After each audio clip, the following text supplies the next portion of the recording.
Okay, hello everyone. For class today, we'll be working on part of the section 4.5, which is about the corresponding dimension of a space.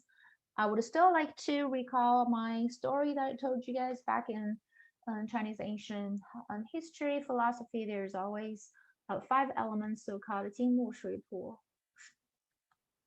金木水土火, these 5 elements that support the system, right? Supports the world, and they are independent from each other, but everything else is related to these 5 elements. Okay, so they are going to form a base for the whole universe, okay, in Chinese ancient philosophy. But anyway, we've used this analogy for talking about the vectors in a basis, right? Recall, if V is a vector space and a set S is a finite set of vectors in V, then S is basis for the vector space V if, first of all, set S is linearly independent. Secondly, set S spans this vector space V. Here's a V, here's set S, right? Which means everything in the vector space V could be related to, okay, the set S, okay? And now we've mentioned about the dimension in the previous lessons, and we're going to talk about the dimension specifically in this lesson today, in this video. We'll be talking about the dimension of a finite dimensional vector space is denoted by this notation DIM for dimension of vector space V. And basically, it is just how many vectors in a basis, right? Counting the base number of vectors in a basis. So back in my Chinese ancient philosophy, for the whole world, it's made up by these 5 elements, and they are linearly independent. So the dimension in that history, or dimension of V in that case, will be 5 because there are 5 independent elements or vectors. In addition, when you talk about a special vector space, 0 vector space, it is defined to have dimension 0. Okay. All right, so we'll quickly go over some examples today. First of all, standard basis. We've talked about standard basis quite a lot, right? So R sub n is basically a vector has like n component. R sub n is a set that contains anything like U1, U2, like n components. So the standard basis will just be E1, E2, and keep going until E of n, where E1 is going to be 1, 0, 0, and E2 is going to be 0, 1, 0, da, da, da, da, and continue goes on to E of n will be 0, 0, da, da, da, da, da, 1, right? And there are basically n of those, right? So there are n such vectors, therefore the dimension of Rn will just be n. Quick example, the dimension of R2 space, okay, 2 dimension, 2, yeah, so 2D space, our dimension will just be 2. Dimension of 5R5 will just be 5, just corresponding number in the upper right corner of that space. Okay, that's pretty straightforward, standard basis. We've also seen some non-standard basis before, so as long as they are linearly independent and they can span a space V, then it can also form a basis, just may not be standard. Okay, example 2, standard basis for Pn. So Pn is polynomials, all the polynomials with degree less than or equal to n, right? So everything in Pn is going to be functions such as a0 plus a1x plus a2x squared plus da da da da, and degree, the highest degree, highest exponent is going to be n. So in this case, we've said, right, there particular vectors that can span the space will be 1x, x squared, x of n. So 1x, x squared goes on to x of n. Also, these vectors are linearly independent. So the dimension of P sub n this time counting how many items are there in this set, in this basis. From x to the first to x to the nth, there are n of those, and add additional 1, so dimension Pn will be n plus 1. Quick example, if I have dimension of all the polynomials, okay, with highest degree 4, then it'll be 4 plus 1, which would be 5. Also dimension of, okay, all the functions, polynomial functions with highest degree 3, then dimension is going to be 3 plus 1, which is going to be 4. All right, next, let's talk about matrix space, the dimension of M23. In terms of M23, it's all the matrices, right? It's all the matrices of 2 by 3. So matrices of size 2 by 3. That's in M23. And therefore, we said for those matrices, they may look like A, B, C, D, E, F.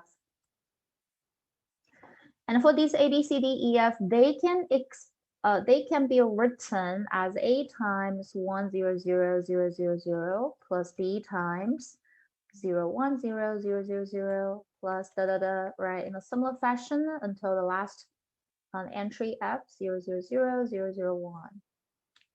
And if we check on these particular matrices, each individual matrices, they have 1 at different locations, just like the standard standard basis for Rn, right? Standard unit vectors. So these ones are also linearly independent. So they can form a basis. So a basis of M23 will just be those matrices, okay, from 1, 0, 0, 0, 0, 0 to 0, 1, 0, 0, 0, 0, 0, 0, 1, 0, 0, 0, and keep going.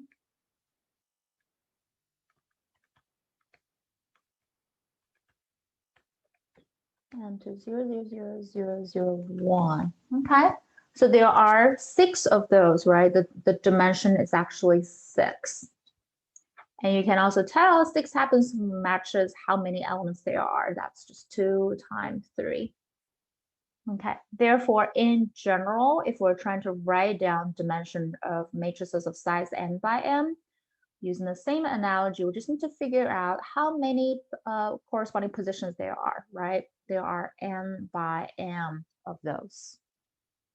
Quick example, if I want to say dimension of, say, matrices of 3 by 4, then I'll just be 3 times 4, which is 12, because there are simply 12 blocks for you to put the 1 in. Okay, so 12. All right, keep going, move on to the second page. Find the dimension of the following subspaces of R4. Okay, so R4, okay, if you talk about everything in the R4, dimension of R4 is gonna be 4, right, as we have talked about. But these are only subspace of R4, they may not carry the same dimension. So that requires us to write each vector as a linear combination of several independent vectors. Part A, all vectors of the form A, B, C, 0. So for A, B, C, 0, any vector in this form could be expanded, okay, written as linear expansion of combination of A times 1, 0, 0, 0 plus B times 0, 1, 0, 0 plus C times 0, 0, 1, 0, right? And for these 3, they are linearly independent. And they can span this subspace, right? So there are a basis, they can form a basis. So a basis will just be those 3 vectors. If we list them, therefore the corresponding dimension, right? So dimension is just going to be 3 because there are 3 vectors in it, 3 of them. Part B, all vectors of the form A, B, A minus B, A plus B. And we can use a similar strategy, guys, for extraction. For any vector, A, B, A minus B, A plus B, we can take out, extract A. So take out the A, then we're getting 1, 0, 1, 1. Take out A, yeah, A. Write down their coefficient. And for B, extract the B. So I have 0, 1, negative 1, 1. Right here is a B, negative B, and a positive B. And let's take a look at these two vectors, 1, 0, 1, 1, and 0, 1, negative 1, 1. They have 0 at different locations, so they are, again, linearly independent. And also, any vector could be written as a linear combination of these two, right? So these two vectors can span this subspace. And therefore, we're able to write a basis would be those two, 1, 0, 1, 1, comma, 0, 1, negative 1, 1. And there this time it only has two vectors in it. Therefore, for this subspace of all vectors of the base form, A, B, A minus B, A plus B, the dimension is just going to be 2 because it contains only two vectors, right? Notice that these are both subspace, so they do not necessarily match the corresponding dimension of its original vector space, right? They have smaller dimensions, which means they need less vectors in their basis to form this subspace. All right, and I would just want to go ahead and quickly go over the next two theorems. Theorem 1, all bases for a finite dimensional vector space has the same number of vectors. Yeah, because they have the same dimension, right? Each vector space has only got one unique dimension. Okay, which means all the bases should have the same number of vectors. Example 5. In R3, V1 equals to 1, 2, 1, V2 equals 2, 9, 0, V3 equals 3, 3, 4 form a basis for R3. Yeah, because R3, dimension of R3 should be 3. Therefore, we only need 3 vectors, right? If they are linearly independent or spans. That's something we're going to just discuss in the next class when I when I see you guys on Thursday again. Okay, so dimensions R3, it needs 3 vectors in a basis. And subsequently, if you look at theorem 2, suppose V is a finite dimensional vector space and dimension is n, then, okay, well, this tells us again, it needs, okay, so it needs n vectors in the basis of V. So question 8, theorem A, if a set S has more than n vectors, too many vectors, right? If there are too many vectors, goes back to my ancient Chinese philosophy. If there are too many vectors, so more than these 5 of those, then if you just add a 1 of it into it, this one, the new set must be dependent, right? Too many, because they now will be related to each other somehow in certain way. So if it has too many vectors, then S must be linearly dependent, no longer linearly independent. Okay, part B of the theorem, if a set S has fewer than n vector, so fewer, that means it's too few, right? Less than this amount that's needed. Too few vectors, then it means that they are not enough to actually span the space V, okay?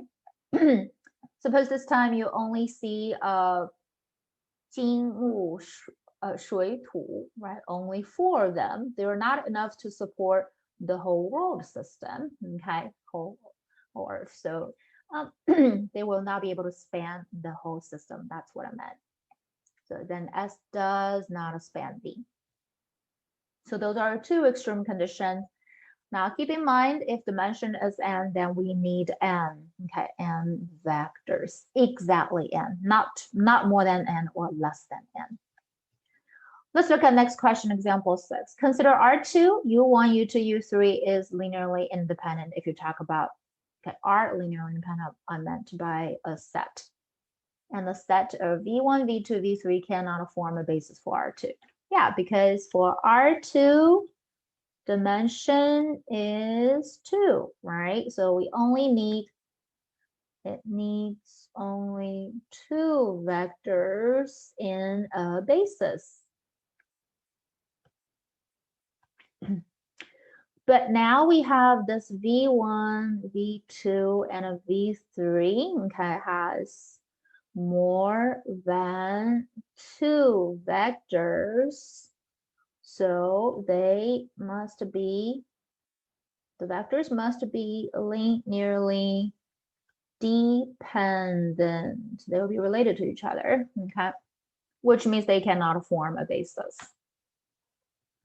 All right, last one we want to talk about today.